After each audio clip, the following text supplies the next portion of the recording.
Hi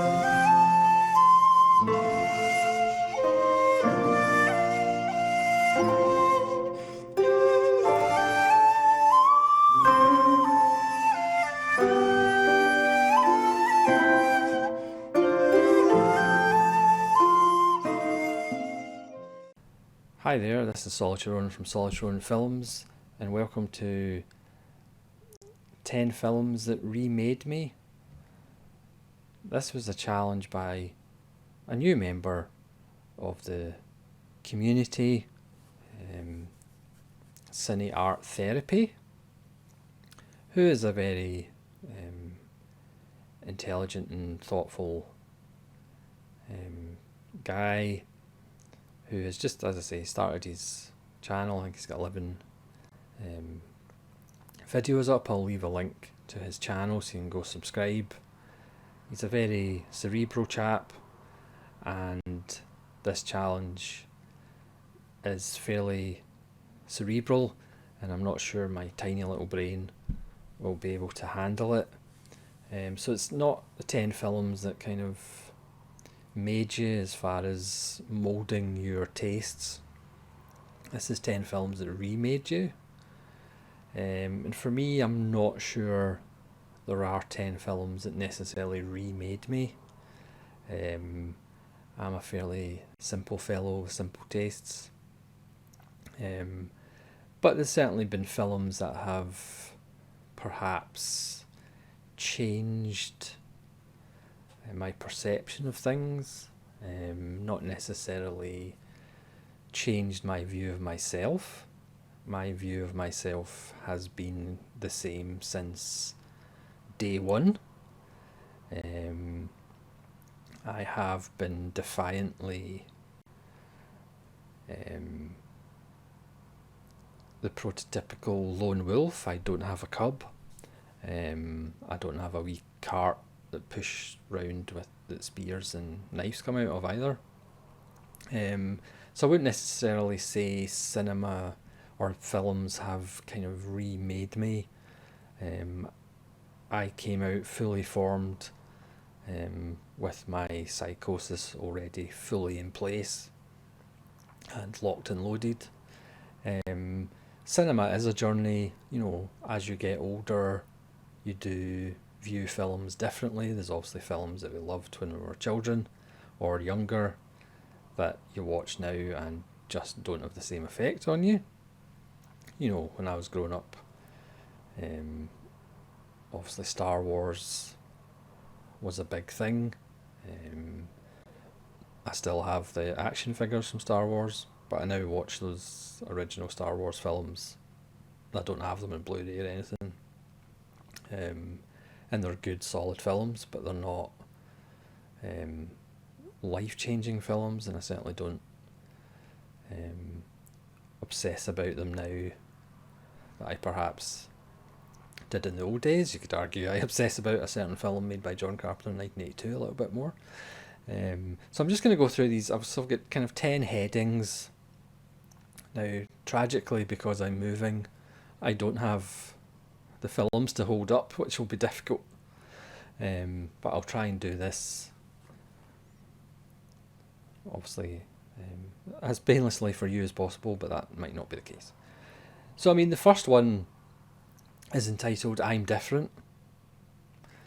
And the film I've chosen for this is Glengarry Glen Ross from 1992, directed by James Foley, written by David Mamet, based on his play, with the exception of that amazing 8-minute performance by Alec Baldwin, which is probably his best performance of his career. And I've chosen that because obviously some people have like cousins and relatives, and I was staying with cousins and relatives, and they said, let's go to the video shop, if you're old enough to remember video shops, and take a film out. And of course I wanted to take Glengarry Glen Ross. I believe my cousins took Coppola's Dracula, a film that I've never really been a fan of. And obviously Glengarry Glen Ross comes on, and I was enjoying myself thoroughly. Again, Glengarry Glen Ross is the only film I've ever had on a personal stereo. on cassette that I would listen to, just that dialogue. Yes, I'm definitely different. And obviously, my cousins all left the room and were just like, "What are you watching? This is not proper films. This is not normal." Um, I had the same reaction at university with my fellow students. We went to the video shop, and of course, I got Cronenberg's Naked Lunch. And I think there was 6 of us, and by the end of Naked Lunch, there was 1 of us, i.e., me, because everybody else just went, "This is bizarre. I'm leaving." Um, and that's comes back to YouTube. As far as it's great to have like-minded people, or as close to like-minded people as you can get, that actually want to talk about films like Glengarry Glen Ross and Naked Lunch, for example. The second one is entitled Not Your Daddy's War Film. And one of the things about war films, I think most people would agree war is bad. Obviously some people might not. But war films in general, what I would say is kind of sensible people are more into films like Past the Glory and How I Won the War, rather than saber rattling, jingoistic, flag waving, "Oh, war's terrible, but we do like explosions and we do like heroics, but war's really bad." So the film I've chosen, to no surprise, is Come and See, which I first saw on DVD, made in 1985 by Elin Klimov, who pretty much gave up filmmaking afterwards, and you can probably see why. Once you've made Come and See, what's the point of making anything else? I saw it on DVD, but you'd heard stories about it, but it just wasn't available for a while. And obviously, fortunately now, Criterion, and everybody's on the Come and See bandwagon. It's just a film with no heroics, just pure horror, terror, images that you just will never forget. And it just kind of goes to show, there's obviously a certain percentage of people who would say Saving Private Ryan is the greatest war film of all time, which is obviously complete nonsense. But Come and See really changed the game as far as, no, this is what war film should be. But again, we never learn, and it doesn't matter how many anti-war films are made to go along with the, not necessarily pro-war films, but the fetishization of war films. We'll still have war because humans are a disease, and unfortunately I'm not the cure. Heading 3 is better than an all-time favourite. Now again, we have our own beliefs about everything, and sometimes it's very difficult to change that belief. You get entrenched in that belief. So for me, even before I knew what, or went into depth about what cinema is and what films are, one of my favourite films of all time is Good, the Bad and Ugly, which was on television all the time in the UK. I don't know how many times I saw it even before the age of 16. And that was always my favourite Western. I had heard Sergio Leone had made a Western after The Good, the Bad and Ugly, which was supposed to be even better. But I thought, there's no way that there could be a film that's better than The Good, the Bad and Ugly. And then I finally saw Once Upon a Time in the West, which at 165 minutes or whatever it is better than The Good, the Bad and Ugly. It's perhaps not as much fun as The Good, the Bad and Ugly. It doesn't have that wonderful sadistic streak through it. Well, it's got a bit of sadism in it. But allowing yourself to actually say, well, as much as I love this film, there is actually a film better. And some people do have difficulty saying that. And I'm guilty of putting blinders on at times as well, not just to my film taste, but music taste, and opening your mind to other possibilities. I mean, there's plenty of people I know just don't watch any more films. They don't do blind buys because they just think, well, I'm only going to watch films that I like. I'm only going to watch films that I've seen before. And for me, that just closes yourself off to new experiences. I mean, one of the reasons I love YouTube is the fact you get recommendations. My wallet doesn't agree, but the next film that I watch could be one of my favourite films of all time. I mean, it's happened in the 5 years I've been doing this channel. You're always surprised. I mean, of course, there's films that you watch and they're okay or they're good, but then there's other films that just blow you away. So having the ability to kind of change one of your favourite films and say, well, this one's actually better, is important, rather than just saying, regardless of what I see, this is the way it's going to be. 4 is a happy one. The heading is My Life and Death. And I'm going to talk about a film that not many people talk about, but it did have me in tears at the end. It's Still Life in 2013 by Uberto Pasolini, no relation. Starring the wonderful Eddie Marsan, one of England's most underrated actors, as a man who works for the council, and his job is when people who live alone die, he kind of chases up relatives to try and get people to, apart from anything else, pay for the funeral, but actually attend the funeral. And a lot of the times he's almost by himself attending these people's funeral that he never knew. And the film obviously strikes a chord for me, being a solitary Ronin, fully aware that I live and will die alone. So there's a lot in the character that I responded to. It could almost be autobiographical, apart from I don't do that job. In the end of the film, I blubbed like a small child. The ending could have went either way, and I guess if you're a normal person, you might not be as affected by the ending. But it is an example, because there's plenty of films. As I mentioned before on the channel, I've only seen 2 Ozu films, because my perception of Ozu's milieu about families and home life, it's not really something that floats my boat, even though, as I've said, the 2 films that I've seen of his are both 5-star films.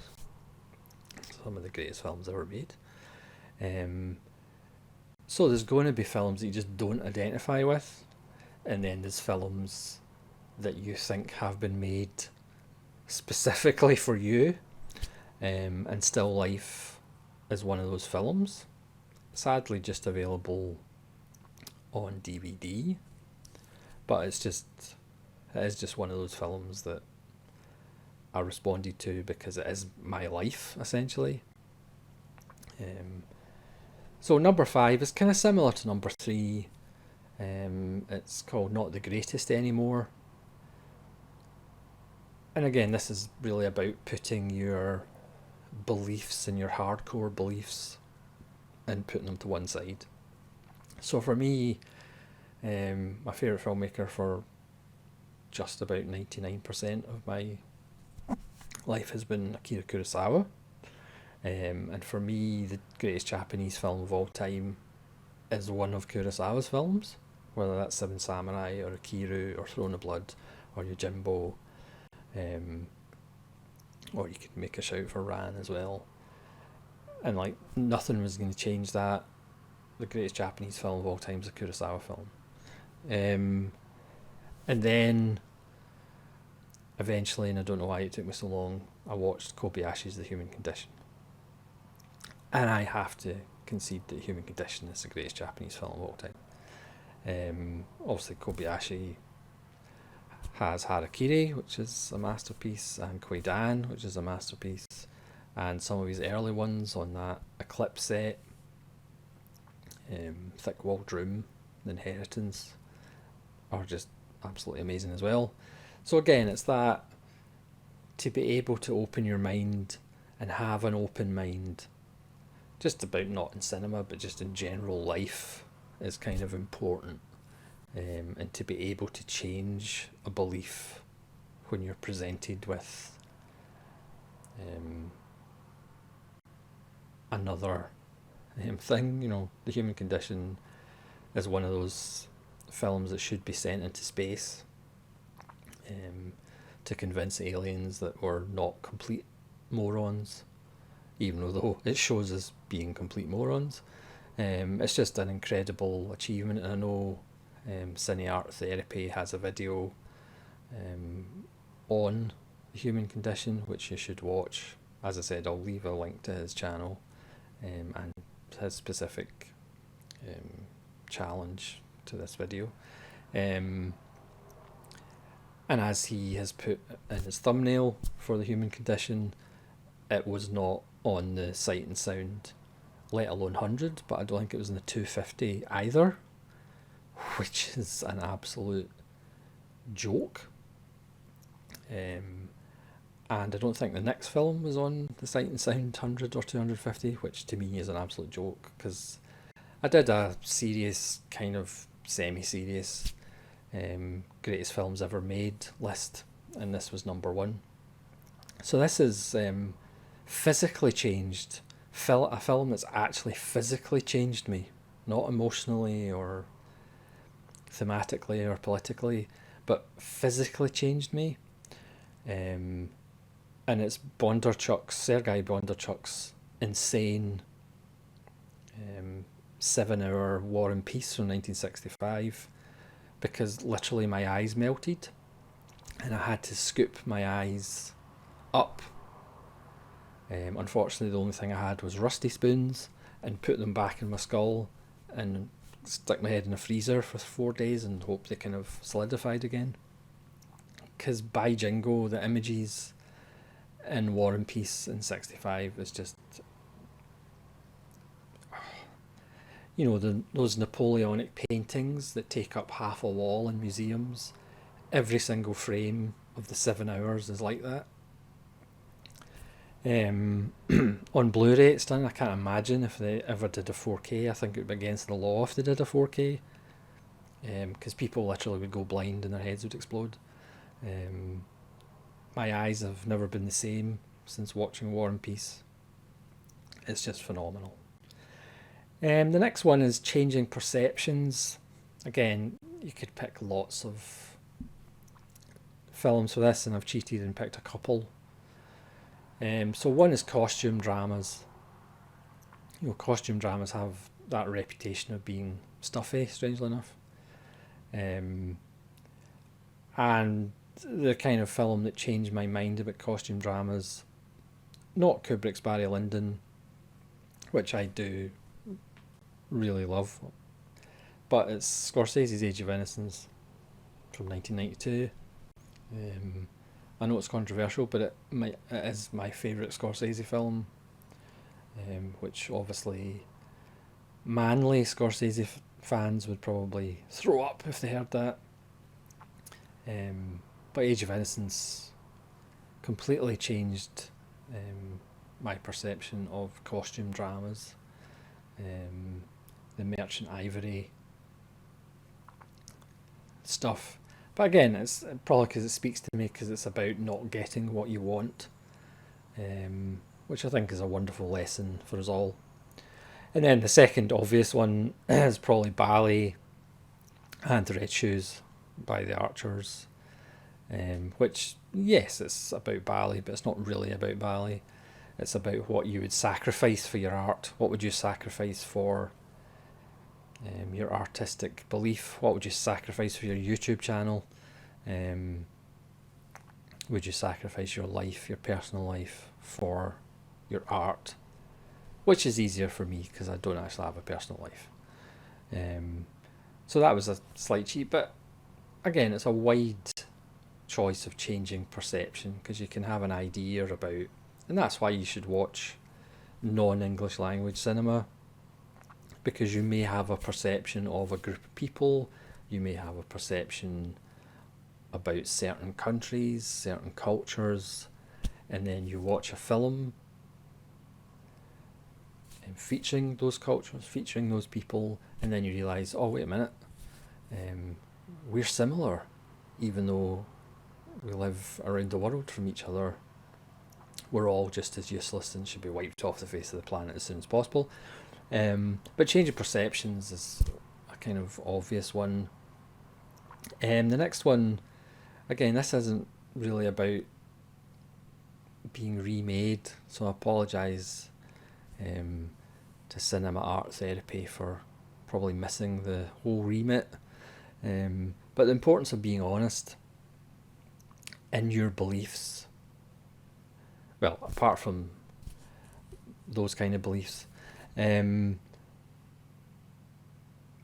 is easier to go along with the majority. It's easy to go along with the accepted way of thinking. So my example of this isn't necessarily a film, but it's Hitchcock. If you've been following this channel, I'm not a huge fan of Hitchcock. I get his importance. I get his, because obviously lots of filmmakers marvel at Hitchcock. I just think he was a solid technician and that's it. But again, my opinion is not fact, and I think that's another important thing that certainly people on anti-social media should really realise, that their opinion is not fact. Same with people who say they're offended. It's like, so what? And it's very easy to just say, well, he's not that bad, he's not, he's pretty good, and to me he is pretty good. I have some of his films, but I don't get just the absolute worship of Hitchcock, and it's important to say that if you think that. I try and be as honest as possible. I mean, there is a difference between being honest and being abusive, and getting personal. You can still have honest opinions without being non-compassionate to people. But I think that's a lesson you perhaps learn. You don't have to be, brutally honest, just in social interaction. Not that I'm any knowledgeable source on social interaction. The next two, again, are happy subjects. The next one is Getting Old, and this is Richard Lester's Robin and Marion from 76 ish. I've said this before, when I saw this film when I was younger, I didn't really like it, didn't really get it. Whereas now, watching it the past few years, it's an absolute masterpiece, because it is about getting old. Obviously Sean Connery was getting on a bit. He actually showed himself being bald. Audrey Hepburn is obviously older. An all-star cast, as you'd expect, Richard Lester. But it's about, not that this is relevant to any of us, but being a legend and living with that legend, living with being on a pedestal, even though now it's sore to get out of bed and all your bones creak and you are facing your death, as we are all the time, especially when you get to my age. So again, it's a perfect example of how cinema, and all art I guess, when you approach it at a different age, you get more out of it. And that's why people sometimes will criticise the people who watch a lot of films, or watch films over and over again. It's the same film, so what are you getting out of it? And it's like, well, it's different every time you approach it. Every time you age, it's different. Again, there's things that will hit you when you're 40 that just didn't hit you when you were 20. And then the last one is pondering your entire existence and your entire behaviour and realising that you're not unique. You know, there's a lot of people, not necessarily even young people, who think they're special, who think they're unique, whereas they are no more important than a blade of grass. They're no more important than a grain of sand on a vast, seemingly endless desert. But try telling them that, and they will probably look at you funny and never speak to you again, which obviously is an advantage. But the film is a film that I have championed on my channel. And again, coming back to the earlier point, nobody agrees with me, but I don't really mind. It's Alain Rennie's Mon Oncle Amerique, or My American Uncle, from 1980, which to me might be the greatest film of the 80s. And it is about three characters. A fourth character is a behavioural psychologist. And it shows these three people going through struggles, similar struggles, how they deal with them, the flight and fight response. And it's essentially a scientific experiment, but it's an absolute masterpiece. And it is basically breaking down those ideas that you are unique, the choices you make are your choices, and nobody ever has walked the path that you're on. Whereas you realise millions of people have walked the path that you're on, billions of people. You're not special, you're not unique, you are nothing. The universe does not care about you. If you drop dead tomorrow, it does not matter. It's a wonderful film and really a wonderful sentiment. So thanks very much for watching. Again, I apologise to Cinearttherapy if I completely missed the remit, but I just felt personally films that have remade me perhaps doesn't apply to me, but again, it certainly would apply to many people, because again, everybody's cinema journey is different. So it's more about perhaps changes and realizations. But the thing is, like what you're going to like. Enjoy what you enjoy. Because tomorrow you could be hit by a flying grand piano. And in that happy thought, I'd like to thank Cinearttherapy. Again, follow the link to his channel, subscribe. Watch his videos, comment, as he is very much, I think, in the Daisuke Beppu mode of YouTuber, in the fact very cerebral, thinks about things, cares about the art form and how it can change your life, the same way music can be very therapeutic, and can, improve your mood, change your mood. I think cinema has the same power. So go check out his channel, and thanks for enduring this video. Hope some of it made sense, and I apologise I couldn't hold things up. I'm going to have to go and lie down now. So thanks very much for watching. Again, please go to Cinearttherapy's channel, or do a video yourself, as he suggested on the prompt video. And hopefully you'll join me again for hopefully less brain taxing subjects. This is Solid Ronan from Solid Ronan Films, saying farewell.